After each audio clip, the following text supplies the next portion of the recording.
If I learned one lesson from my time with the CIA, it is this: everybody believes they are the good guy.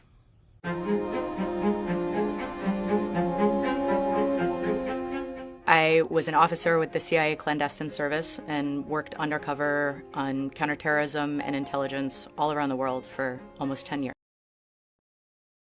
For the benefit of governments or organizations, they gather and analyze sensitive information. They carry out covert operations, infiltration, and other forms of surveillance to obtain information about prospective threats or to their advantage. Because of the often secretive nature of their employment, it calls for extreme discretion and professionalism. They could work covertly or assume different identities. They need a high level of skill, training, and mental toughness for their work, which can be dangerous. Their practice frequently involves emotional deceit and manipulation.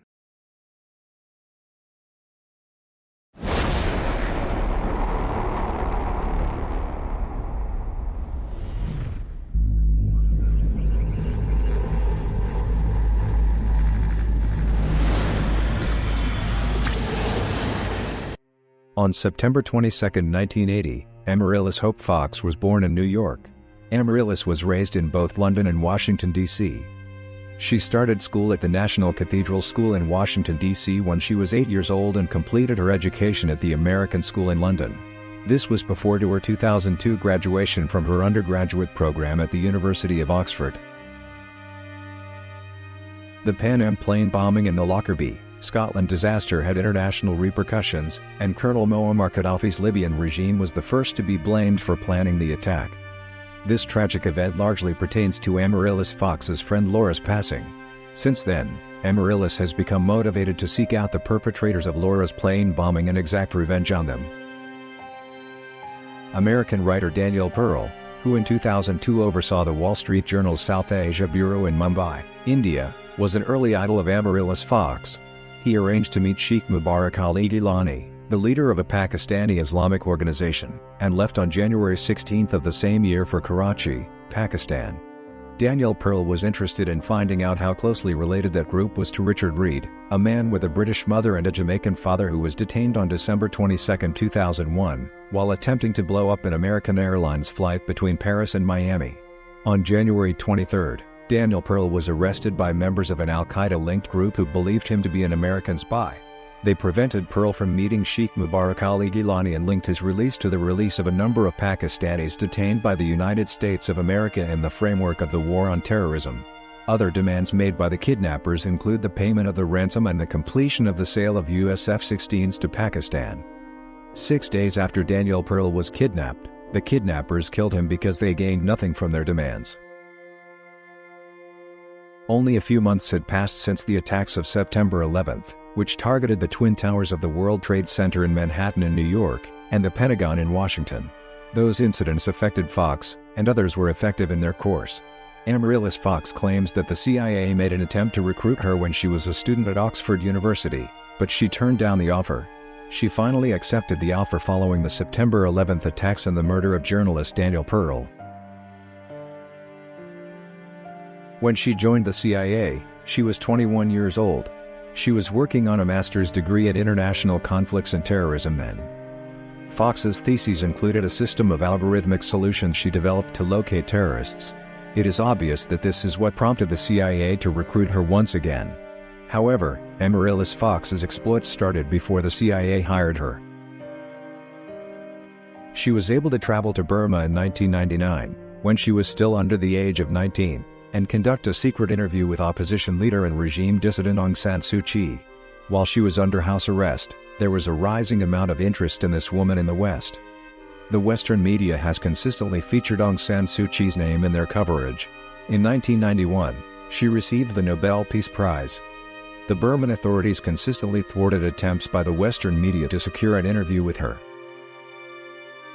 Before traveling to Rangoon, the country's capital, it appears that Amaryllis Fox was able to get in touch with a Burman journalist who was connected to the regime's opponents. Through the water tank in the toilet of a cafe in the Burman capital, audio messages on a cassette used for communication were exchanged. Additionally, a meeting with Aung San Suu Kyi was planned. Amaryllis wants to accomplish for the BBC what the journalists were unable to do and score speaking with the leader of the opposition. In fact, the British Broadcasting Corporation did not request that dialogue take place. Rather, the task that was assigned to Fox was to work on making recordings on the occasion of demonstrations calling for democracy that were scheduled for September 9 of that year 1999.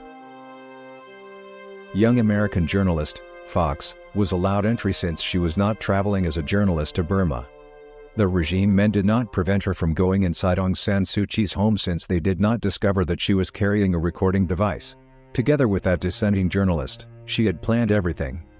She was able to leave with the register after conducting an interview with Aung San Suu Kyi. Her visit to Rangoon and her success in getting in touch with the opposition leader the West was so fixated on all served as practice for the difficult tasks Amaryllis Fox would face. At age 22, Fox was the youngest of the female CIA officers. She was sent on her first overseas deployment under unauthorized cover, which involved residing abroad under a false name and without the benefit of diplomatic immunity. The assignment Fox was given at the time was centered on stopping terrorist organizations from getting weapons of mass destruction, as Fox will later disclose in her biography, Coming of Age in the CIA. Fox was previously employed by the CIA as an intermediary in the sale of ethnic artifacts before being given the task of analyzing hundreds of secret messages the agency had received from its agents around the world and synthesizing them for inclusion in the daily reports delivered to the President of the United States of America. She was then assigned to the Counterterrorism Center, more notably the Iraq-specific branch. Amaryllis Fox joined the farm before the designated year had passed. The farm is a part of Camp Pearl, a Virginia-based military installation. The Ministry of Defense is in charge of this camp, where recruits go through training and participate in some experiments. The farm, as they refer to it, is actually a CIA training facility where agents are taught how to handle weapons and escape from prison or arrest. Amaryllis Fox has infiltrated more than one group that has been labeled a terrorist organization in the United States of America as a middleman in the trade of ethnic relics. At the start of the 21st century, the Middle East, particularly the Asian side, was a hub for her movement and a location for many organizations opposed to American policy. The majority of the time, drug and gun traffickers in those nations outside of America provided access to the leaders of those groups because the smuggling of drugs and weapons coexists, as throughout Afghanistan and the area around it. Amaryllis Fox describes how she used disguise to enter one of these organizations in her memoirs, and how challenging it was for her to let go of the character she had adopted and return to her genuine personality. She described those moments as being similar to peeling an onion and removing its husks layer by layer. She came to the conclusion that it wasn't as easy as a CIA operative leaving the Langley parking lot. Basic stages of her personal life was lived by Amaryllis while performing the tasks assigned to her by her CIA superiors. Due to her work with the CIA, her first marriage to Anthony, a Briton, was never consummated. She then married Dean Fox, who shares her profession as a CIA officer and is the father of her daughter Zoe, but the two later divorced. In her third marriage, she wed Robert Kennedy III, a filmmaker and screenwriter who is also the grandson of the well-known politician and brother of President John Fitzgerald Kennedy, Robert Kennedy. Amaryllis Fox left the CIA in 2010, thus a few years before to her third marriage, she had departed her position there.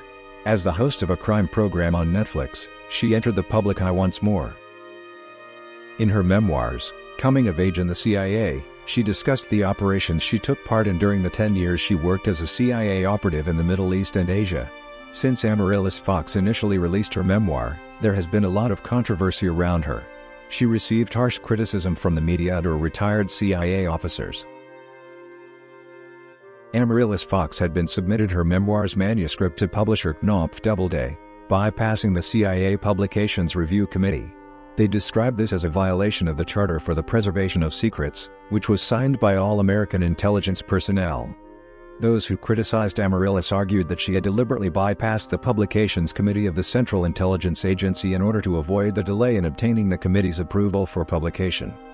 To those criticisms, Amaryllis Fox responded. In her memoirs, she made sure to avoid supposedly sensitive details, and added that the names and descriptions of many personalities mentioned in those notes were not real. The only real way to disarm your enemy is to listen to them. If you hear them out, if you're brave enough to really listen to their story, you can see that more often than not, you might have made some of the same choices if you'd lived their life instead of yours.